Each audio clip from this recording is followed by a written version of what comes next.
Reneszánsz várudvar. Ön a várudvaron az új bejárat előtt, illetve az újonnan megépült belső várfal mellett áll 1527-ben. A tulajdonos Bakics Pál vajda.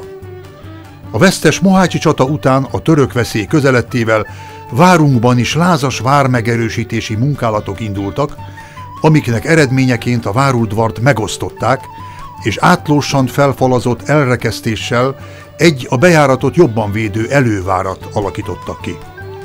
A reneszánsz átépítése korában már tűzfegyvereket használtak hadi célokra, az ágyuk ellen ez a kis, inkább reprezentatív célú építmény nem volt alkalmas, még további kiépítéssel sem. A vártulajdonosok mégis láthatóan erőfeszítéseket tettek annak érdekében, hogy a solymári várat hadászati szempontból megerősítsék és erődítménnyé formálják.